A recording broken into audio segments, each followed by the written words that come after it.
Hello, everybody. This is Erica, the WWF WCW Diva Street 4.0. This time, I'm going to be doing a very first episode, and the first time in this YouTube channel is What I Remember All Too Well, Episode 1, WCW Fall Brawl War Games, 1997. Okay, here it goes.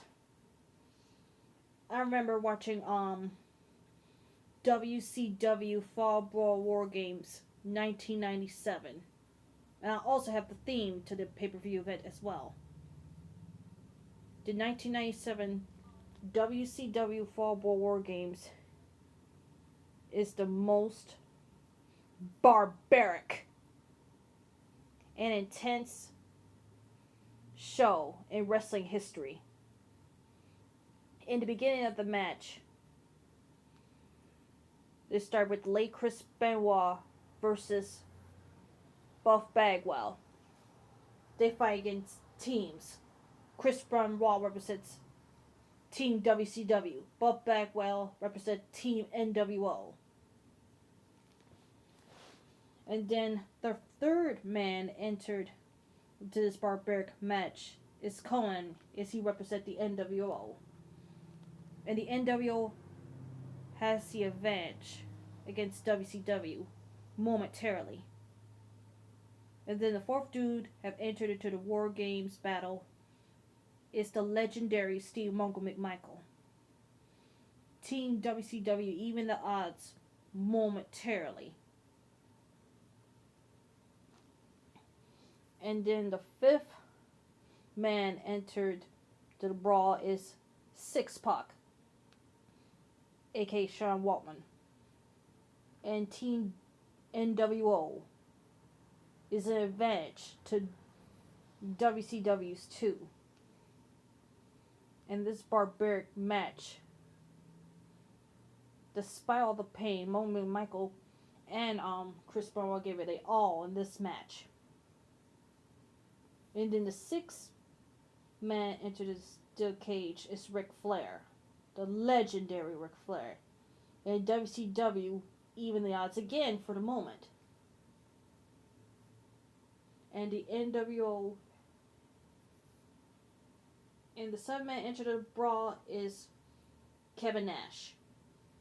And the NWO team has 4 members and their teams to 3 in WCW. And during in the War Games, Ric Flair gave low blows to Six Pac and Buff Bagwell. That was a very funny moment there. While Steve Mongo McMichael's getting dominated by the 3 NWO members. And last but not least, Kurt Hennig is the last member to represent WCW that enters.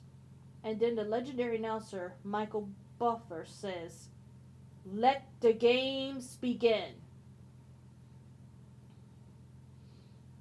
But in the midst of this War Games match, a devastating revelation has shocked all of us, even me. Us WCW fans were fooled, bamboozled, and deceived big time. Kurt Hennig wasn't injured at all. That was all a rouge and a plan from the NWO. Then Kurt Hennig hit Steve Mongo McMichael with the handcuffs. Yes, Kurt Hennig have hid the handcuffs in his cast. And then Kurt Hennig gave the handcuffs to the NWO members, handcuffing Mongo McMichael and Chris Benoit to the top of the cage, leaving them trapped and powerless. And the WCW announcer Tony Schiavone said, "Kurt Hennig is not hurt at all. He's not hurt at all." Then Schiavone then said, "He knew exactly what he was doing. We all fell for it. Every one of us fell for it."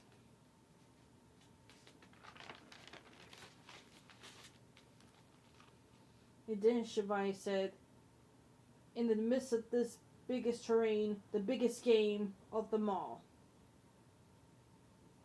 And then Team NWO has 5 men.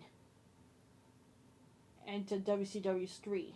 And then the NWO members puts a wicked and vicious beating on Ric Flair.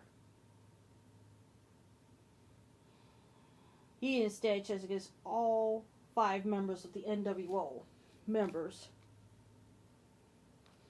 A betrayal that shocked us all. And then Shavai said, there's nothing we can do. At this point, the NWO's plans were very calculated and premeditated. It was all planned and orchestrated to perfection.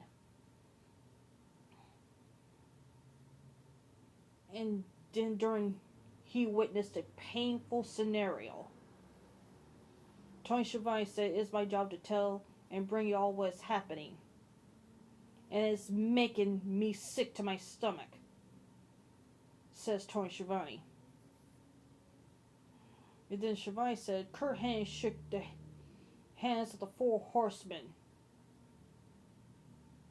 And then as an insult to injury, Hennig tore the WCW Horseman t-shirt. And this one is by far the most painful and gruesome of them all. Then Nash said, alright boys, do you want to quit? And then Mongo, McMichael, and Benoit said, no. Despite the predicament that they are in, they are fought like warriors who have determination and never say die attitude. And then the NWO throwing vicious shade at the Horsemen and continue beating them while they are handcuffed on the top of the cage.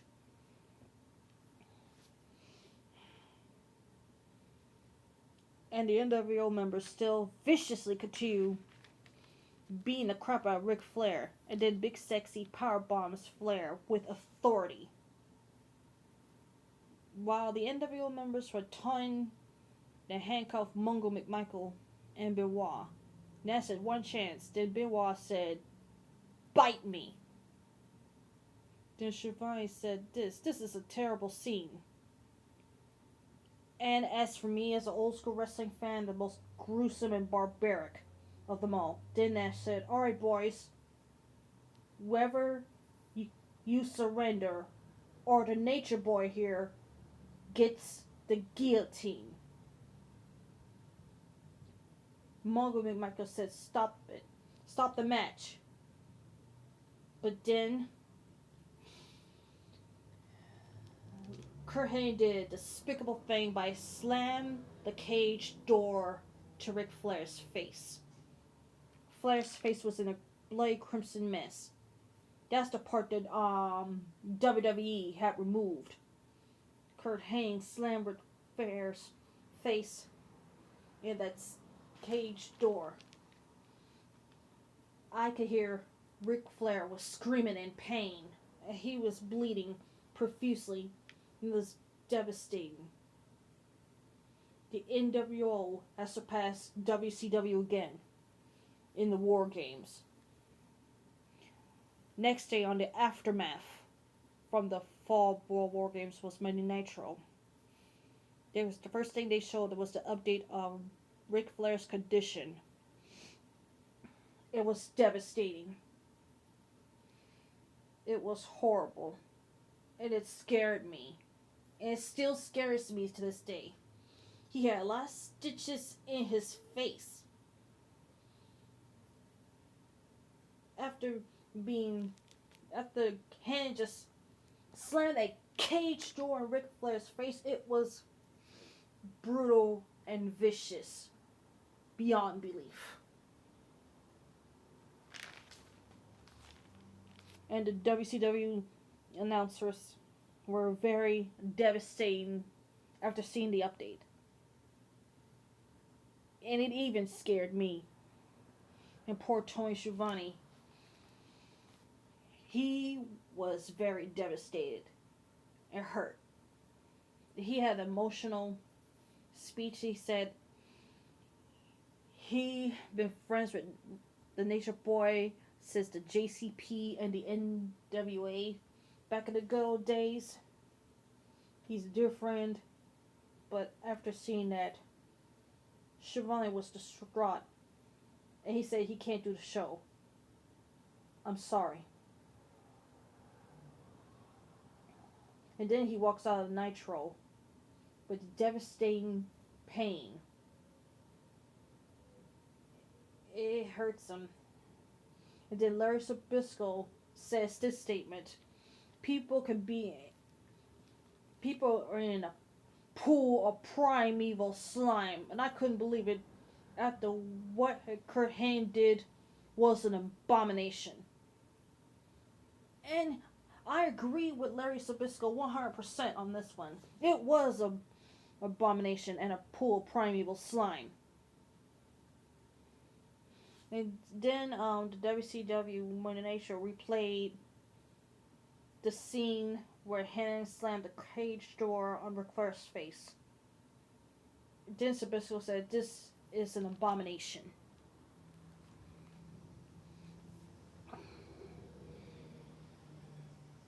Then I changed the channel and watched the WWF Raw. WCW Fall Brawl War Games 1997 was intense, but they made that event really believable. And that moment still scares me after seeing that update on the episode of WCW Monday Nitro. And I'll never ever going to forget it as long as I live. But that's it on this first episode of what I remember all too well. And that's the WCW Fall Brawl War Game match in 1997. Click, like, and subscribe to WWF WCW Diva Straight 4.0. Have a great weekend, everybody.